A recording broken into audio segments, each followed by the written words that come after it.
You're watching Brazos Valley This Morning on KBTX News 3. Two of them were on crutches and couldn't have run if they had to. They had to anyway. One was trapped in the House chamber and had to crawl out to hide. 4 of us barricaded ourselves in a room off the Senate chamber. Every bang on the door of them trying to come through, I can still hear in my head. The janitorial and custodial staff of the Capitol, the people who day after day tend to our home away from home, were also traumatized. But we don't talk about them and the harm they suffered often enough.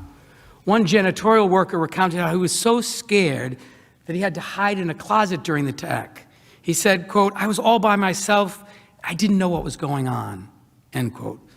Another employee, a mother of 3, said, "The insurrection shattered all my sense of security at work." And an employee of the Capitol said, quote, "I hope nothing else happens because these people were talking about killing us, killing federal employees. Kill was impossible as we were hiding for our lives in cramped quarters for long periods of time." Since January 6th, at least 7 members who hid with other members of Congress have tested positive for COVID-19. At least 38 Capitol Police officers have either tested positive or been exposed. And nearly 200 National Guard troops who were deployed to our nation's capital to provide all of us protection have tested positive. The Capitol Police and the National Guard came here to keep us safe, to serve, and they put their lives in danger. They deserved better than this. We all did. That brings me to the next harm. Now, all of us in this room made it out alive, but not everyone was so lucky. 3 law enforcement officers tragically lost their lives as a result of the riot on January 6th.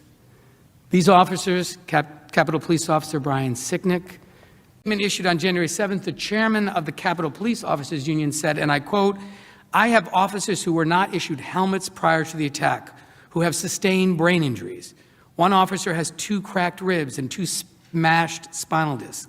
One officer is going to lose his eye, and another was stabbed with a metal fence stake," end quote. In total, at least 81 members of Capitol Police and 65 members of the Metropolitan Police Department were injured during the attack on January 6th. Former Capitol Police Chief Son described the insurrection as violent, unlike anything he'd seen in his 30-year career in law enforcement. D.C. Police Chief Robert J. Conti III, who had spoken with an officer who had been beaten and injured with a stun gun, said, quote, "I've talked to officers who have done 2 tours in Iraq who said this was scarier to them than their time in combat," end quote. Effing traitor. So much for backing the blue. There's a couple more examples.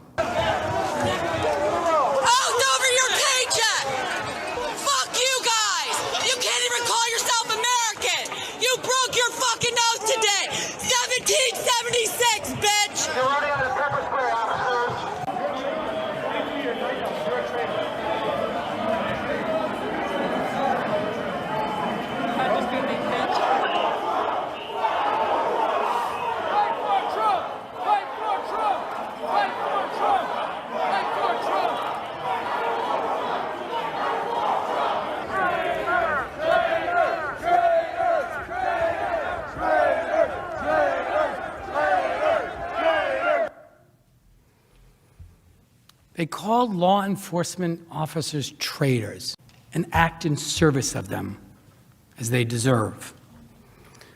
I also want to recognize that 4 individuals, 4 insurrectionists, who also lost their lives during the attack. These people were led here by the words and actions of an individual who made them believe that they were patriots. The loss of human life is, of course, the most consequential. But that was not the only damage wrought that day. The Trump mob also damaged this building. They defiled some of the most sacred places.